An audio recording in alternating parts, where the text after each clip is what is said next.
சென்னை சேப்பாக்கத்தில் பாரதிய ஜனதாவினர் போராட்டத்தில் ஈடுபட்டு வருகின்றனர். அங்கு ஹெச் ராஜா அவர்கள் பேசி வருகிறார். நேரலையில் பார்க்கலாம்.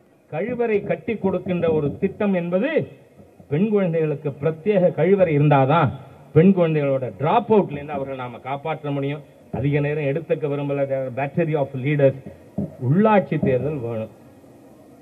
ஏனென்றால் இளைஞர்களுக்கு சொல்லுகிறேன், இளைஞர் அணியிலிருந்து மாநில தலைவர் இன்னும் வரல, இல்லைனாலும் மாநில தலைவரிடம் நிச்சயமாக பேசி இளைஞர் அணி நிர்வாகிகள் எங்கெங்கெல்லாம் சீட்டு கேட்கிறீங்களோ அதுக்கு முன்னுரிமை கொடுக்க வேண்டும் என்பதை நிச்சயமாக மாநில தலைவர் அவர்களிடம் கேட்டு பெற்று தருவேன் என்பதை உங்களுக்கு வாக்குறுதியாகவே நான் தர்றேன். ராஜாவோட வாக்குறுதி எலெக்ஷன் பிராமிஸ் இல்ல, ஆர்கனைசேஷனல் பிராமிஸ்.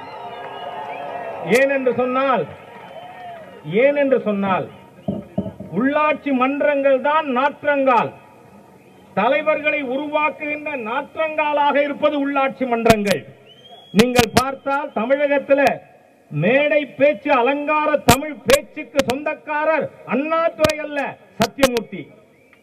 அந்த சத்தியமூர்த்தி, தீரர் சத்தியமூர்த்தி அவர்கள் சுதந்திர போராட்ட வீரர். எங்கிருந்து வந்தார்? மிகப்பெரிய சட்டமன்றத்திலே ஆளுமை பெற்ற ஒரு பேச்சாளர். எங்க உருவானார்?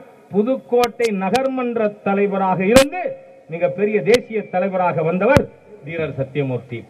அதே மாதிரியாக இந்த நாட்டின் முன்னாள் கவர்னர் ஜெனரலாக, தமிழ்நாட்டினுடைய முதலமைச்சராக இருந்த திரு ராஜாஜி அவர்கள் சேலம் நகர்மன்ற தலைவராக இருந்து அதற்கு பிறகு அவர் மிக உச்சபட்சமானது first Indian governor general of India அந்த அளவிற்கு உயர்ந்தார் என்று சொன்னால் எங்கிருந்து? சேலத்திலே நகர்மன்ற உறுப்பினராகி